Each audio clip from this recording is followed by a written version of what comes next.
আজকে সোমবার, তো গুড়িয়া স্কুল গেছে। গুড়িয়ার কালকে পর্যন্ত স্কুল হবে, পঞ্চমীতে হয়ে ছুটি হবে।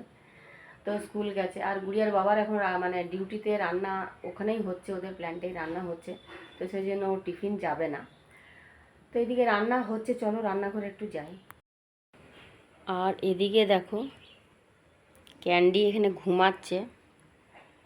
তো ওকেও এখনও খাবার দেওয়া হয়নি, 7:20 বাজে। তো ওকেও খাবার দেব, এখন ঘুমাচ্ছে দেখো। আজকে এখনও রান্না হয়নি কমপ্লিট, তবে এই যে হয়েছে উচ্ছে চচ্চড়ি আর মুগ মসুরের ডাল। এদিকে দুটো পটল ছিল, তো বললাম ভেজে দিতে, তো পটল ভাজা। ওইদিকে পনির হচ্ছে, আর হবে পোস্তর বড়া। এই হবে আজকে রান্না।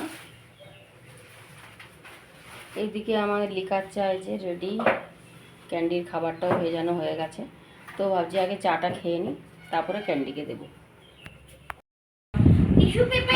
গুড়িয়ার বাবাকে এখন আমি ব্রেকফাস্ট দিয়ে দিলাম, এই যে আলু কুমড়োর তরকারি, রুটি, চা দিয়ে দিলাম। আর ক্যান্ডি এখন রুটি খাওয়ার জন্য বসে আছে। দেখো, দেখেছো? দেখো কি করছে, দেখো। ও যা খাবে তাই ওর চাই। এখন বিস্কুট খেলো আমার সাথে, এবারে রুটি খাবে। পাপা এখন একটুখানি রুটি দেবে, তবে ওর শান্তি। তারপরে নাই নাই বলে দিলেই ব্যাস চলে যাবে। ইয়েটা দাও, ফুলকোটা দাও। হ্যাঁ হ্যাঁ, দিয়ে দাও। হয়েছে, যাও। নাই নাই নাই নাই নাই নাই বাবু, নাই নাই নাই নাই। দেখো ক্যান্ডিকে দেখো, সাজানো আমার হয়ে গেছে, দেখতে পাচ্ছ চকচক করছে, ঝকঝক করছে। এই যে ফ্যান ট্যান সব পরিষ্কার হয়ে গেছে, দেখতেই পাচ্ছ। এই ফুলটা মেলাতে কিনেছিলাম, কিন্তু লাগানো হয়নি, তো এখন লাগিয়েছি এটা। এই যে দেখো,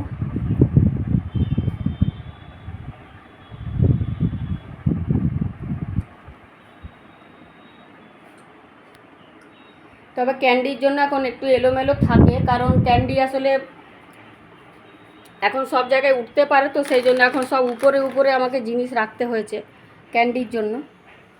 এই যে দেখছো বিছানায় চেপেছে, এই যে দেখো, কোনো কিছু রাখতে পারি না বিছানাতেও, কোনো কিছু রাখতে পারি না। আর সব উপরে উপরে দেখো, সব কিছুই আমার উপরে উপরে আছে। তো নিজেকেও একটু ঘষা মাজা করতে হবে, ঘর দুয়ার তো সব পরিষ্কার পরিচ্ছন্ন হলো। তো আজকে ভাবছি একটু পার্লারে যাব, চুলে কালার করব, মুখটা একটু ক্লিন করব। তো ভাবছি দুপুরের দিকেই যাব। তো সুমন্দির পার্লারেই যাব। সুমন্দির পার্লারের আমি অনেকবার ভিডিও তোমাদের শেয়ার করেছি তোমাদের সাথে। রিয়াও যাবে, রিয়াও একটু ক্লিন করবে বলছে। ও চুলে স্পা করার ইচ্ছে ছিল, দেখি কি করবে না করবে জানি না। তবে ওর চুলটা মানে এমনিতে সুন্দর, খুবই ঘন আছে চুলটা, খুবই ঘন, মানে ঘনত্বটা ভালো চুলে। যেমন আমার চুলটা আগে ছিল ঘনত্ব, কিন্তু এখন একদম উঠে উঠে একদম টাক পড়ে গেছে পুরো মাথাতে বলতে পারো। এত চুল উঠছে, কালার করলে সত্যি খুব চুল উঠে। তো সেই তারপরে বোটক্স করিয়েছিলাম আমি, বোটক্স করাতে আরও বেশি যেন মনে হচ্ছে চুলটা উঠছে। যাই হোক, বাবারে প্রচণ্ড গরম লাগছে, ফ্যানটা চালাইনি। তো সেই জন্য আর কি, দেখি আজকে তাহলে যাব, যে নিয়ে কি করায় না করায় দেখি। আর তারপরে এবারে কালকে পঞ্চমী, কালকে গুড়িয়াদের স্কুল হয়ে ছুটি হবে।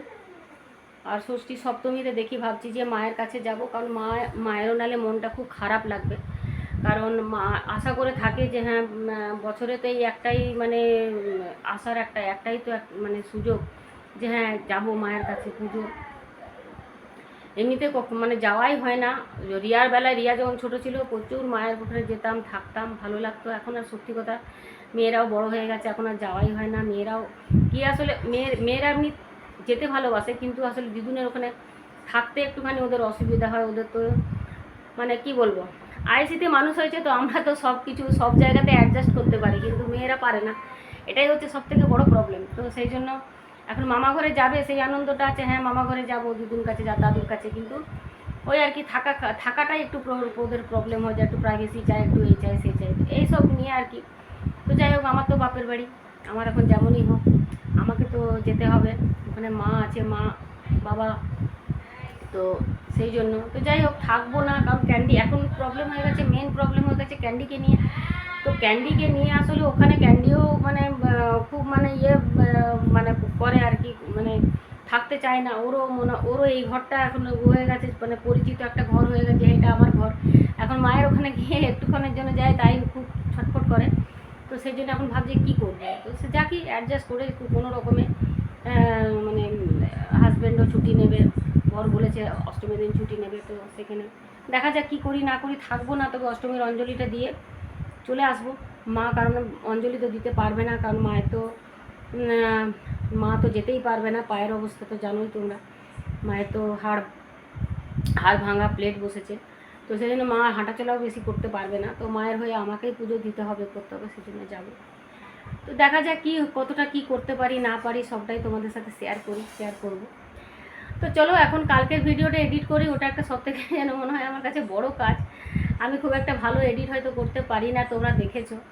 তবুও তোমাদের ভালো লাগলে অবশ্যই কিন্তু একটা লাইক সাবস্ক্রাইব করবে, ঠিক আছে? তো ট্রিপে যেখানে যাচ্ছি সেখানে মানে ভালো লাগবে তোমাদের, দেখবে বোলপুরে আমরা যেই কটেজে যাচ্ছি, যেই কটেজটাতে বেশ ভালো। তো যতটুকুন পারি আমি ভিডিও শেয়ার তোমাদের সাথে অবশ্যই কিন্তু করবো। চলো এখন তাহলে এডিট করে নিই ব্লগটা, তারপরে আপলোড করতে হবে। রিয়াকে আমি লাঞ্চ সার্ভ করে দিলাম। এই যে পটল ভাজা, 2টো পটল ছিল, সেই ভাজা হয়েছে, উচ্ছে চচ্চড়ি খাওয়া হয়ে গেছে, আর এটা হচ্ছে পনির, সাথে লেবু আছে, ডাল। গুড়িয়া এখনও আসেনি, গুড়িয়া চলে আসবে এখনই। তো দেখো বৃষ্টি পড়লো, এমন বৃষ্টি পড়লো যে পুরো বারান্দাটা দেখো ভিজে গেল, এমন বৃষ্টি পড়লো, আবার রোদও উঠে গেল। ভাগ্যিস আমি কাপড়গুলো তুলে নিয়েছিলাম, নাহলে সব কাপড় আমার ভিজে যেত। ঝমঝম ঝমঝম বৃষ্টি পড়লো। পার্লারে গেছি 2:30টার সময়, আর এখন আমি ফিরলাম, এখন বাজে 9:30। তো ডিনার এখন সার্ভ করে, আজকে ডিনারে এই যে এগ কারি আর রুটি, সাথে রসগোল্লা। তো কিচ্ছু খাইনি, বিকেল থেকে প্রচণ্ড খিদে পেয়েছে। তো চলো আজকে তাহলে এই যে ডিনারটা করি, আর আজকের আমি ব্লগটা লাইভ বলতে যাচ্ছি, ব্লগটা এখানেই আমি এন্ড করে দিচ্ছি। তোমাদের ভালো লাগলে অবশ্যই কিন্তু লাইক সাবস্ক্রাইব করতে একদম কিন্তু ভুলবে না। প্রচণ্ড কিন্তু ভিড় ছিল পার্লারে, বাপরে বাপরে, এই সময়টা পুজোর সময় পার্লারে এত ভিড় থাকে, পা রাখার জায়গা পাওয়া যায় না। সেই 2:30টায় গেছি, 9:30টায় এসেছি। চলো তাহলে তোমরা খুব ভালো থেকো, আবার কালকে দেখা হচ্ছে নতুন ব্লগ নিয়ে, আবার আসবো। ততক্ষণের জন্য বাই।